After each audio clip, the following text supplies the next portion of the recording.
राजधानी जो गैरसैंण जो हमारी एक अस्मिता से जुड़ा हुआ जो एक पहचान है, तो सबसे पहले तो मैं ये अपेक्षा करना चाहूँगा हमेशा की तरह कि वो सबसे पहले इस बजट सत्र में जो है एक ऐसा प्रस्ताव लेके आए कि उसको स्थायी राजधानी घोषित किया जाए।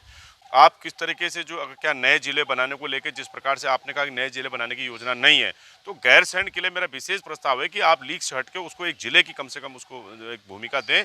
ज़िला बनाना इतना अनिवार्य है ताकि लोगों को गैरसैंण अस्थायी ग्रीष्मकालीन राजधानी होते हुए भी अपने दूसरे कार्यों के लिए उस ज़िले के ऊपर दूसरे वहाँ से जाना पड़ता है।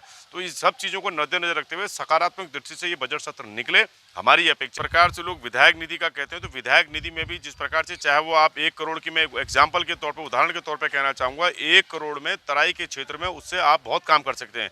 लेकिन अगर उसी 1 करोड़ को आप अगर पहाड़ी क्षेत्र के पहाड़ी जिलों की जो है भौगोलिक दृष्टि से आप देखेंगे तो वो 1 करोड़ कुछ मीटर या कुछ फुटों पे जो आके जो है उसकी कटिंग में समाप्त हो जाता है। तो निश्चित रूप में पहाड़ के जो विशेषकर जो 9 साढ़े 9 जिले हैं उनके लिए विशेष बजट की आवश्यकता की ज़रूरत है, ताकि वहाँ की चाहे पानी की मूलचूल व्यवस्थाएं हों, चाहे वो बिजली की हो, चाहे वो रोजगार की हो, तमाम सड़कों की हो। मेरा गाँव मेरी सड़क के तहत हो। आज भी कई गाँव ऐसे हैं जो उस सड़क के महरूम हैं, जहाँ पे जो है आदमी को जो न बांध के लाना पड़ रहा है। आपके समाचार पत्रों में हमने जिस प्रकार से चैनलों में जो हम देखते हैं कि किस प्रकार से जो है आज भी वो स्थिति आ रही है। प्राथमिक स्वास्थ्य केंद्र है, डॉक्टर हैं, नर्स हैं, फार्मासिस्ट है, छोटी चीज़ें करके पहाड़ों के लिए विशेष बजट जारी करने की आवश्यकता है। उस पर मूल जो है उसको फोकस करने की आवश्यकता है। देखिए, सरकार का ये आखिरी बजट है।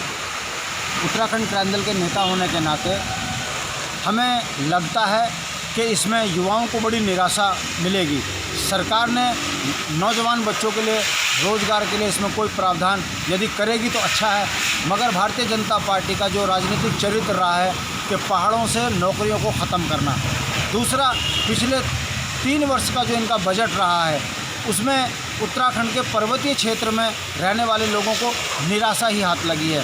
देखने वाली बात ये थी कि जितने भी बड़े बड़े प्रोजेक्ट उत्तराखंड के अंदर लगे हैं उसमें बाहर के ठेकेदारों को सिंचित किया गया है, बाहर के उद्योगपतियों को सिंचित किया गया है।